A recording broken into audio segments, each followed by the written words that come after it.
तर मित्रांनो, पहिल्या जॉबचं ऑफर लेटर जेव्हा आपल्या हातामध्ये येतं ना, तेव्हा जी एक्साइटमेंट असते ती आपण शब्दामध्ये सांगू शकत नाही. त्यावेळेस आपण बऱ्याच आपल्या पर्सनल प्रोफेशनल लाईफ बद्दल भरपूर गोष्टी ठरवतो, भरपूर गोष्टींचा विचार करत असतो. त्यामध्ये पर्सनल लाईफ म्हणजे आपली पहिली सॅलरी नंतर कुठल्या गोष्टी करायच्यात, कुठल्या गोष्टी परचेस करायच्यात, घरच्यांसाठी काय करायचंय, अशा अनेक गोष्टी. आणि प्रोफेशनल लाईफ म्हणजे आपलं काम काय असणार आहे, कोडिंग कसं करायचं, प्रोजेक्ट कसे असतील, क्लायंट्स कसे असतील, मीटिंग्स कशा होतील, अशा अनेक गोष्टी. पण पाहायला गेलं ना, आपण ज्या गोष्टींचा जसा विचार करतो तशा त्या गोष्टी ऍक्च्युअल मध्ये असतीलच असं नाहीये. तर आपल्या पहिल्या दिवसाचे टिपिकल एक्सपेक्टेशन असतात की ऑफिसला गेल्यावर मला लॅपटॉप मिळेल, मला टास्क असाइन होईल, मी प्रोजेक्टवर काम करेल, माझी टीम असेल, क्लायंट कॉल होतील. पण यामधलं ऍक्च्युअल मध्ये काय होतं का? आपण बऱ्याच गोष्टींचा विचार करतो की मी कोडिंग करेल, मी ऍप्स बनवेल, मी क्लाउड, एआय सारख्या फ्युचरिस्टिक टेक्नॉलॉजीवरती काम करेल, 1-2 वर्षामध्ये इन्क्रीमेंट्स होतील, प्रमोशन्स होतील, मी सिनियर डेव्हलपर होईल, मस्त ऑफिस लाईफ एन्जॉय करू, coffee machine, free food, fun activities, gaming zone, अशा अनेक गोष्टी असेल आणि कामाचं तर काय टेन्शनच नसेल. पण ह्या आहेत आपल्या स्वप्नातल्या एक्सपेक्टेशन्स. तर ऍक्च्युअल मध्ये कंपनीचा पहिला दिवस कसा असतो? तर नॉर्मली पहिल्या दिवशी एचआर इंडक्शन होतं, तुमचं इंट्रोडक्शन होतं, कंपनीच्या पॉलिसीज, टर्म्स अँड कंडिशन्स, कंपनीचं प्रेझेंटेशन, या गोष्टीमध्ये पहिला दिवस निघून जातो. पण तुमचा जो समज असतो की पहिल्या दिवशी कोडिंग करेल, टीम बरोबर इंटरॅक्शन करेल, क्लायंट कॉल करेल, यामध्ये पहिल्या दिवशी काही होत नाही. कदाचित तुम्हाला लॅपटॉपही 2-3 दिवसानंतर मिळू शकतो. कोडिंग आणि प्रोजेक्टचा तर विषय येत नाही. तर तुमच्या ऍक्च्युअल कामाला सुरुवात होती कंपनीच्या ट्रेनिंग पोर्टल पासून. तर कंपनीचं ट्रेनिंग पोर्टल म्हणजे तुम्हाला इन फ्युचर कुठल्या टेक्नॉलॉजीवरती काम करायचं आहे, कुठल्या प्रोजेक्ट्सवरती काम करायचं आहे, त्या रिलेटेड पूर्ण इन्फॉर्मेशन किंवा पूर्ण गायडन्स त्या पोर्टलमध्ये असतं आणि त्यावरती तुम्हाला पूर्ण स्टडी करायचं असतं. हे डॉक्युमेंटेशन फॉर्मॅलिटीज, ट्रेनिंग पोर्टल या गोष्टी कंप्लीट झाल्यानंतर तुम्हाला डायरेक्ट कोडिंग भेटत नाही. तर तुम्हाला सुरुवातीला टेस्ट केसेस लिहिणं, डॉक्युमेंटेशन बनवणं, डॉक्युमेंटेशन अपडेट करणं, सपोर्टचं काम, तिकीट सॉल्व्ह करणं, अशा गोष्टींवरती काम करावं लागतं.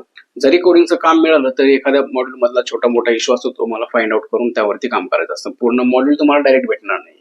टेस्टिंग, डॉक्युमेंटेशन, सपोर्ट, तिकीट्स यामध्ये तुम्ही व्यवस्थित परफॉर्म केल्यानंतर तुम्हाला कोडिंगचा छोटा मोठा पार्ट दिला जातो आणि त्यामध्ये तुम्ही व्यवस्थित परफॉर्म केल्यानंतर तुम्हाला ऍक्च्युअल प्रोजेक्ट मधला छोटंसं मॉड्यूल दिलं जातं आणि तुम्हाला जे टास्क किंवा छोटे मॉड्यूल असाइन केले आहेत त्यावरती तुम्ही व्यवस्थित परफॉर्म केलं की तुम्हाला ऍक्च्युअल प्रोजेक्ट वरती शिफ्ट केलं जातं. आता त्यामध्ये बऱ्याच कंपन्यांमध्ये क्लायंट इंटरव्ह्यूज होतात. आता क्लायंट इंटरव्ह्यू म्हणजे काय? कंपनीचे इंटरव्ह्यूज किंवा बाकी त्यांचे जे फॉर्मॅलिटीज आहेत त्यातून तर तुम्ही सिलेक्ट झालेला असता. पण आता प्रोजेक्ट असाइन करायची जेव्हा वेळ येते तेव्हा क्लायंट्स परत इंटरव्ह्यू घेतात आणि त्या इंटरव्ह्यू मध्ये तुम्ही सिलेक्ट झाल्यानंतर तुम्हाला प्रोजेक्ट असाइन होतो. तर आता ही एक प्रोसेस आहे. तुम्ही एका प्रोजेक्टसाठी इंटरव्ह्यू दिला, तुम्ही सिलेक्ट झाला तर तो प्रोजेक्ट तुम्हाला असाइन होईल, नाही झाला तर तुम्ही दुसऱ्या प्रोजेक्टसाठी इंटरव्ह्यू देऊ शकता. तर ही एक कंटिन्युअस लर्निंग प्रोसेस आहे ज्यामध्ये तुम्हाला प्रोजेक्टच्या रिक्वायरमेंटनुसार टेक्नॉलॉजी शिकाव्या लागतात. म्हणजेच आयटी मध्ये एंटर केल्यावर शिकायचं बंद होत नाही. कंटिन्युअस तुम्हाला नवीन टेक्नॉलॉजी एक्सप्लोर करावंच लागतात आणि इन्क्रीमेंट्स, प्रमोशन्स हे कंटिन्युअस होत नाही. त्यासाठी तुम्हाला वेट करावं लागतो, व्यवस्थित परफॉर्म करावं लागतं, तेव्हाच तुमचं इन्क्रीमेंट आणि प्रमोशन्स होतात. तुम्ही जर तुमच्या प्रोजेक्ट्सवरती व्यवस्थित परफॉर्म केलं, सर्टिफिकेशन्स केले, स्किल अपग्रेड केले तर तुम्हाला लवकर प्रमोशन्स मिळू शकतात किंवा लवकर इन्क्रीमेंट मिळू शकते. कंपनीज तुम्हाला परफॉर्मन्स आणि कन्सिस्टन्सी पाहूनच रिस्पॉन्सिबिलिटी देते आणि त्यावर तर तुमचं इन्क्रीमेंट ठरलेलं असतात. आयटी कंपनीमध्ये तुम्हाला फॅसिलिटीज भरपूर भेटतील पण काम पण तेवढंच हेवी असतं, तेवढंच हेक्टिक असतं. लेट नाईट पर्यंतही काम करावं लागतं भरपूर वेळा. बऱ्याच ठिकाणी आपण पाहतो की रिमोट किंवा हायब्रिड वर्क कल्चर आहे पण त्या ठिकाणी टीम वर्क, रिस्पॉन्सिबिलिटीजवर डेडिकेटेडली फोकस करावा लागतो.